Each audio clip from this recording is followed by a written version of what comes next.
episode 7.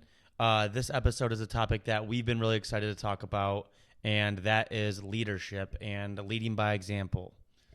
So last episode, we talked a lot about communication and the different ways that you need to communicate with your teammates and your players and your coworkers, your employees, whatever it may be. And a big part of communication or a big part of leadership and being a good leader is being able to communicate with the people around you. So as Griff said, we've thought about leadership probably more throughout our life than like most other people. At least that's what it seems like, because as a player growing up, like I thought of myself as a leader and took pride in being a leader, sometimes even more than I took pride in like being a good hockey player. And the compliments or support that I got from like a leadership standpoint as being a captain or whatnot, those normally meant more to me than it meant like if someone said I had a sick goal or that I was a great player or anything like that. So like we said, there's a lot of ways to kind of do an episode on leadership, but the main thing that we wanted to talk about was leading by example. So obviously there's, leaders can come in and give like a big speech and get everybody fired up, and that's a whole segment of leadership that's super important, but we didn't really want to focus on that aspect for today. We wanted to just focus on leading by example. So when we were kind of thinking about some examples in sports and hockey and whatnot, in recent times, or things that have, stood out for us in our life, one of the best examples of that was Alex Ovechkin. So Ovechkin, as pretty much everyone knows, was drafted first overall, came into the league right after the lockout when he was, I think he was technically 19 at the time, because it was whenever the lockout happened right after he was drafted. So he came into the league, was awesome the whole way through, even when he started. I think there's that famous clip right after in his first shift, they get the puck in deep and he just goes on and destroys the defenseman off a forecheck. Broke a panel on the glass. Yeah, and I'm almost positive it was his very first shift. Yeah. So, he came in and he was super offensive, super skilled, super physical. He was like a complete player, but everyone knew that he wasn't necessarily good defensively. So he was a complete player offensively, all that type of thing. He was electric. I'm pretty sure like our first YouTube video we ever watched was actually an Alex Ovechkin highlight reel, which if you're one of our former players or if you're a kid watching this, like we grew up without YouTube until we were like 9-10 years old. So Ovechkin was, I think, the first YouTube video we saw. And I can take over. So early in his career, he was on the Washington Capitals. They were good, but they never took that next step. They were a team that was always in the conversation, but they always would either lose in the first round. They would make the playoffs usually in his prime, but they would never get past the first round, and they never got past the second round. In Pittsburgh. And against Pittsburgh, against Sidney Crosby and the Pittsburgh Penguins, they always kept beating Ovechkin. Every year in the playoffs, it felt like they were beating him. Mm-hmm. And what happened was Ovechkin would get criticism, or he'd get complimented for his offensive ability and his stats and scoring 50 goals, 60 goals, whatever it may be. But then it would be, okay, well, this guy can do it in the regular season. They can win the President's Trophy, but they can't make it through the playoffs, because at that time, that's when the leaders take over. That's when the defensive players take over. That's when the smart guys take over, all of it. And he was not considered any of those things. Then after all these years of finally it happening, where he was getting criticized, he started taking more pride in the defensive side of the game. He started taking more pride in, not just scoring a goal, but playing a complete 200-foot game. Then they beat Pittsburgh in 2018, early in the playoffs. They go to the Cup, and they win the whole thing. And at that time, it seemed like everyone, for the most part, was kind of like cheering for Ovechkin. We were fans of Ovechkin throughout our life, but like he was never like my top guy that I loved watching, and neither was Washington. But I feel like at that time, everyone who was a fan of hockey wanted to see this guy who had transitioned and led by example to totally change his style of play, finally get rewarded for it and get the job done. And because of that, he got a lot of attention from the leadership side, because, and a lot of compliments, because it's difficult to change who you are as a person, as a player, as whatever you are, in life. And he was able to do that, and he did it by leading by example. Washington won because he went out, he led by example, he changed those things, he did the little things, he blocked shots, played good defensively, and they were rewarded for it. I think there's a bunch of different roles that captains and leaders can have. And I think that it's okay for everyone to have their own style. Obviously, just how everyone has their own style as a player or as a coach, captains have to have their own style too. Some captains like to go in there, and their best reason that they're a captain is because they work hard every single day. Some captain's job is to go in there and give that speech. Some captain's role or leader's role is to just go out there and be a good teammate. And I think that, leading by example is a very beneficial part of leadership, because I think that's sometimes the hardest thing to do. It's easy for anyone to go in there, generally, to go in there and say something, but to actually go out there and do it yourself is hard to do. So when you find that kind of leader, it's going to get rewarded. Hence why Alex Ovechkin won a Stanley Cup that year, And that kind of goes to the whole, there's a big difference between a boss and a leader. There's this picture that I found probably high school time, and I had a screenshot of it. To this day, I look at it in my phone, and it's a picture. It basically shows this side by side or stacked on, comparison top and bottom of this one guy who's basically yelling. You can see he's yelling at his employees or his crew to just work, and then the second one is the guy in front of him leading the way. And it says boss on the top, leader on the bottom, because the boss is the one that sits there and he just orders the people around. He tells them what to do. And you need a boss. A boss is important, but a boss can still be a leader at the same time, because when it comes down to the difficult spots or the difficult things that you have to do, the leader is the one that steps up and shows them how to do it. So I love that picture, because sometimes you need help to see how it's actually done, and that's the leader's job to get you to do it and to show you how to do it. The saying that we always said growing up and always heard, it's obviously something a lot of you guys have probably heard too, is that actions speak louder than words. Mm-hmm. So what we mean by that is that, you can say something all you want, but to actually go out there and show it is way more important, way louder, way more to proving the point than any words can be. Someone can say something 100 times, but if there's no actions behind it, doesn't mean anything. If someone says something one time and their action, they show it by 100 times, that means something a million times more. And with that, it's so important to be yourself as a leader, because we just went in the whole thing about Ovechkin, Crosby, and it's natural to compare Ovechkin and Crosby. They came into the league at the same time. They both have been basically considered two of the best players, two of the best captains, whatever, in our life in the last coming up on 2 decades in all of hockey, pretty much. They will be, at the top of leaderboards for everything forever for hockey history. But Crosby is a totally different human being than Ovechkin, and they lead in different ways. Ovechkin is this extremely big character with a super loud personality. He's seen laughing. He drinks Coke on the bench. He's just being himself. He's loud. He's funny. He plays the game differently than Crosby does as well. Where Crosby is extremely serious. He's super private with his personal life. To this day, I don't think Crosby's married, but I don't know for sure, because he's just so private. Everything in his life. Where Ovechkin's married to that Russian supermodel, and he's got a kid, and he's just more out there. Neither way is wrong. It's just unique and works for either way. Personally, talking about my own self, when I was a captain, my role wasn't to go out there and to score goals as a leader. We already had my line mate Connor Inger, Matt Schomburger, all the other guys, I wish I could name them all, to go out there and score. That wasn't my role. My role was to go out there, kind of do the small things, kind of lead by example, block the shots, do some tough things in the locker room here or there, keep a positive presence.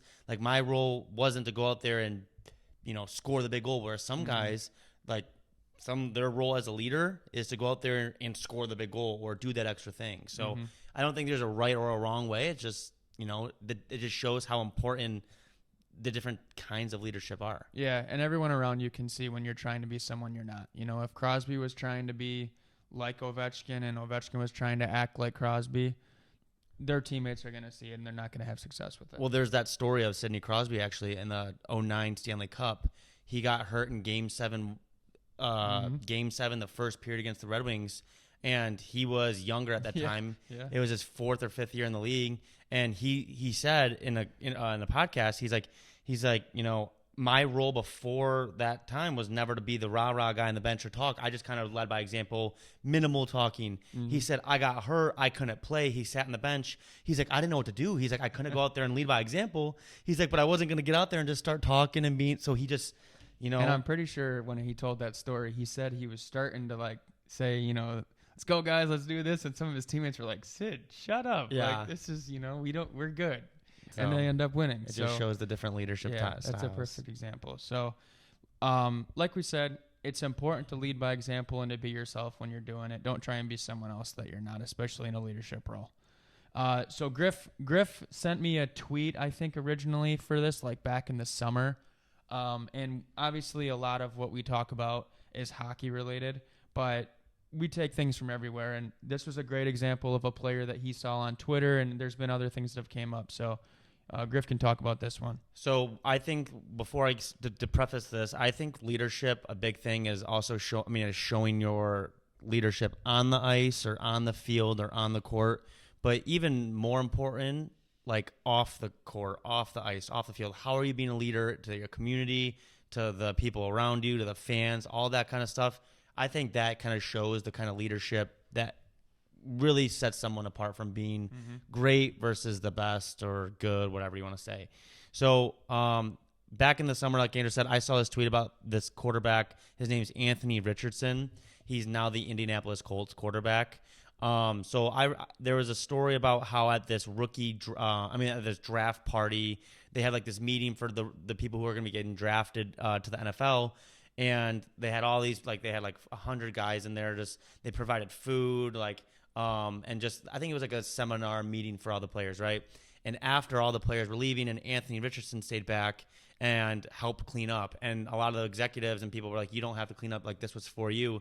He goes, no, you guys provided this for us. It was not right for us to come in here and just, I'm paraphrasing, but he said it wasn't right for us to just leave it a mess. And I think that kind of guy, that kind of leadership, you know, it took him an extra 5 minutes to go out there and help clean up. Like, he was just trying to work in his way to be a leader and to help people out and make someone's job easier. Like we always say, it's really not that hard to be a good guy. You know, was he trying to help his draft capital? No, I think he was truly just being a good guy.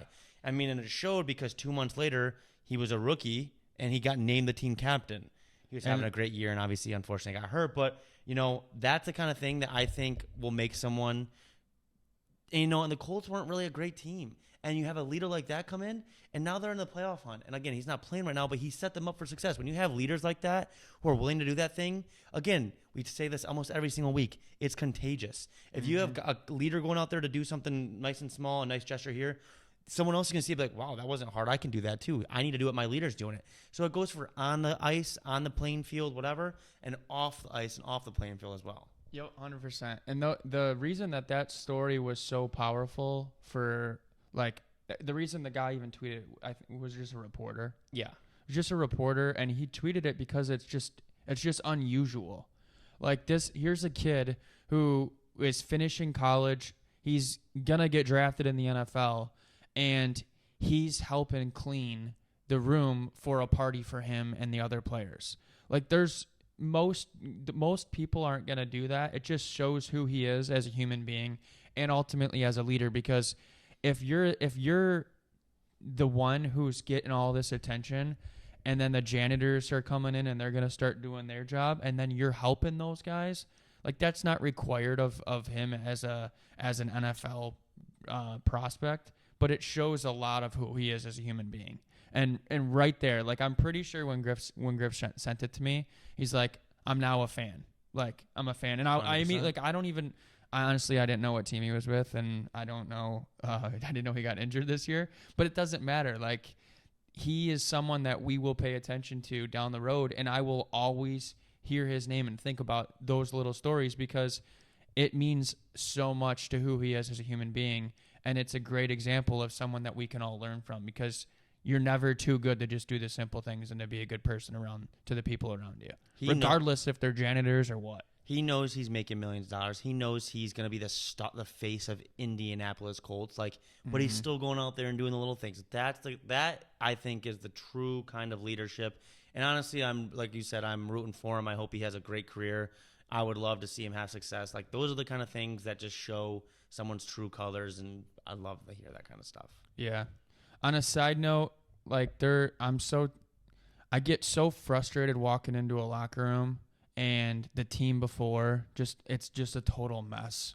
There's tape on the floor, laces on the floor, wrappers from the food. If you're a hockey player, just clean up your stuff before you leave. It's a bad it makes you and your team look bad.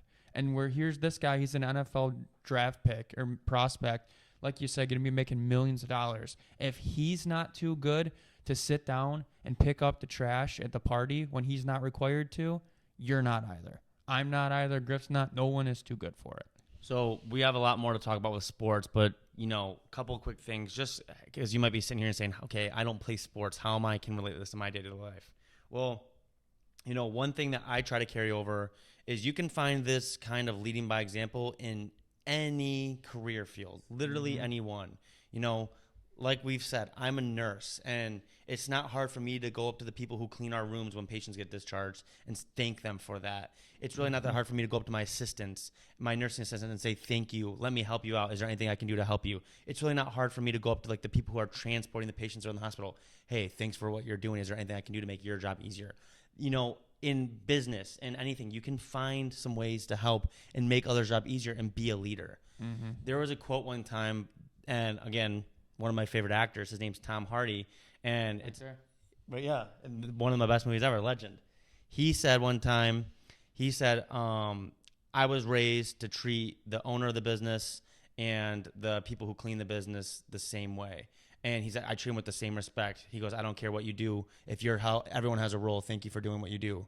So that it's a basic and simple quote, but just hearing, again, Tom Hardy, famous actor, one of the best ever, doesn't need to go out and do that kind of stuff, but he treats people with respect regardless. I mean, that's just kind of the standard where it's easy to lead by example. Yep. It's a basic mentality that makes a huge difference on the way that people can live around you, because if you're bringing that positivity and you're leading and you're recognizing the effort that they're putting in, they're probably gonna feel pretty good about themselves, and they're probably gonna help you and work even harder for you next time whenever you're in need of them, or whenever you're just working together on something.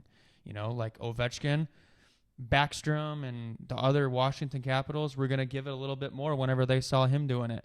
The Colts players, I'm sure over this season, whenever they saw him come in, they were going to start doing little things too, because one of their leaders was doing it. It's contagious. So like we said, there's a lot of ways to lead, whether it's by leading by example, like we've talked about today, or, giving a big pump up speech, or, just cheering people on, whatever your role is. One of the questions that's debated a lot of times when it comes to leadership is it better to be feared as a leader or loved as a leader? In other words, is it better to are you going to have more success with your peers and your people if they love you or if they're scared of you? And I don't think there's a right or wrong answer. I think, for me, in my opinion, it depends on your relationship with them, and it depends on your specific scenario. Because if you're completely loved, I had times as a young coach, and Griff's going to touch on this with an example as well. But for me, I dealt with this as a young coach, and I know Griff did as well. When we started coaching, I was 19, and the team I started coaching was 13, 14 years old, which, when I was growing up, my coach, we had a coach whenever I was 15, and everyone was like, this is the youngest coach. And he was in his mid 30s, which compared to other coaches, that's super young. But I was 5-6 years older than some of the guys that I started coaching. And I had to find the balance between being the cool young coach that was talking to them about, school and their workouts and whatever it was personally, versus being too buddy with them. And, on the other side, if I was just coming in and trying to be a total tough guy and trying to just scare all of them, they'd be like, dude, like, relax. Like, we know you in a different way. You can't act that way. So I don't know. Whether it's being loved or feared, whatever's better. However, I think for me, it comes down to that role that you're playing in those relationships.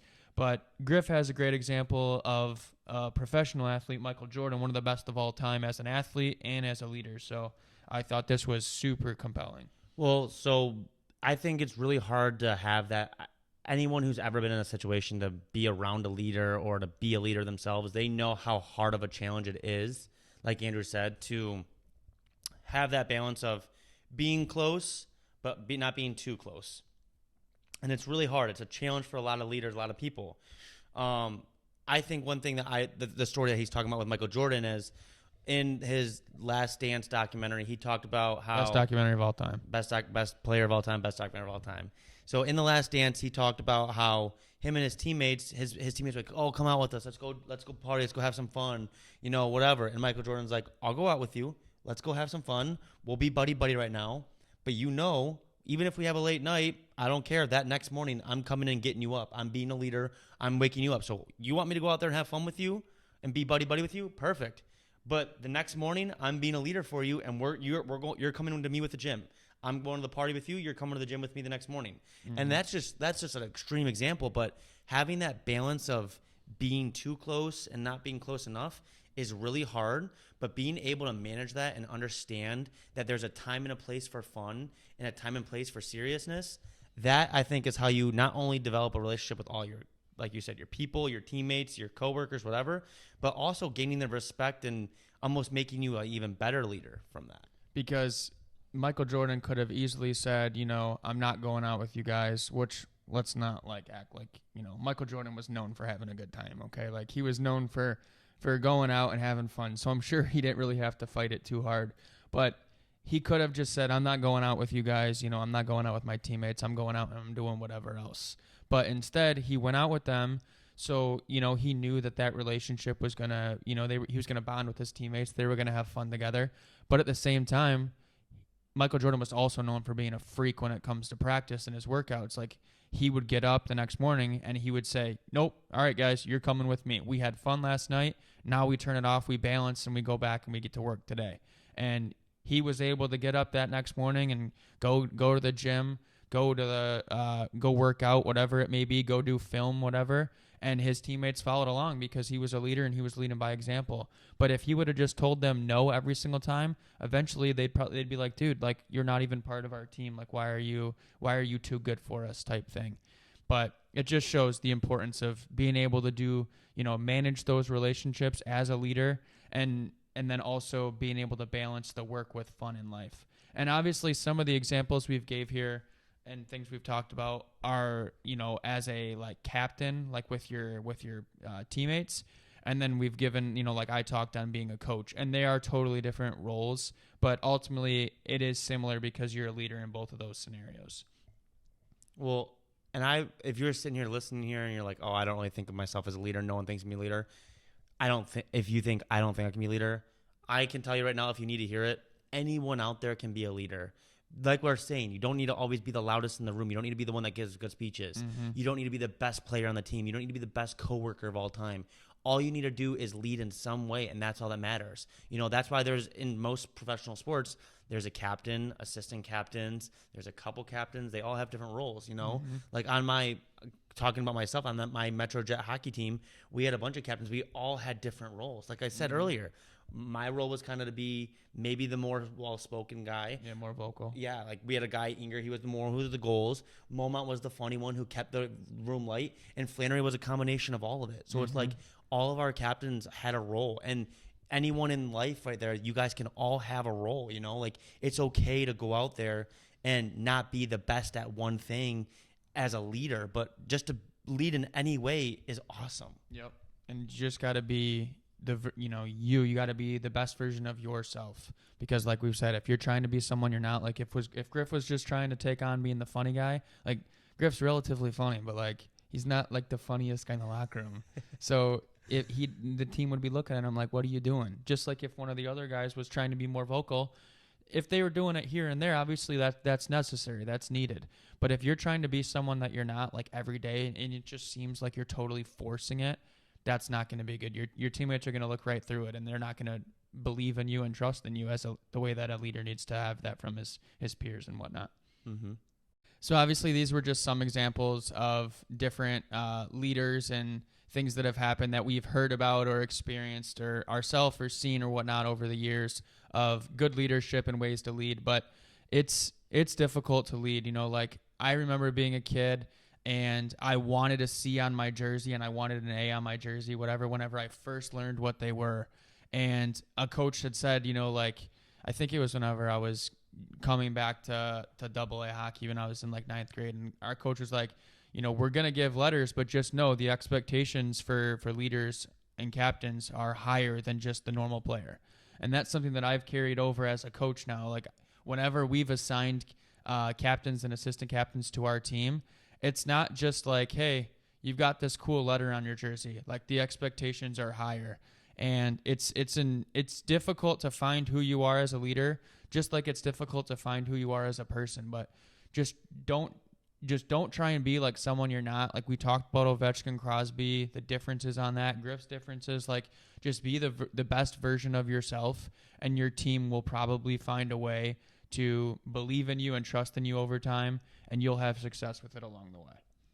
So as we're saying how tough it is, it's really not hard to thank someone for being a leader, whether it's in life, a coworker, a boss, whatever. And it's really not hard if you consider yourself a leader to go out there and thank others for helping you in your day-to-day life, whether it's work or whatever. And this isn't meant to be cheesy or dramatic, but it really goes a long way. We all know how much how nice it is to feel appreciated and by your coworkers, by your family members, by your friends, whatever. So it's really not that hard if you truly think. If a good test to see your leadership is next time you're at work or next time you're at the rink or whatever, at sports, whatever, not being afraid to tell someone, hey, thanks for what you do. I appreciate your help. And especially around this kind of time of the year, don't be afraid to say, hey, thanks for what you do. And that's leadership right there. Literally telling someone thank you for your help. That's leadership in my eyes. So completely agree. We're wrapping up. This is episode 7. We've got a few more for season 1 coming up. We've got some ideas for the next few episodes that we're pretty excited about. So if you're following along on social media, we appreciate it. If you've been listening throughout this time, whether this is the first time you've listened or it's the 7th time, we appreciate you guys listening throughout the way, and we're excited for the next few episodes.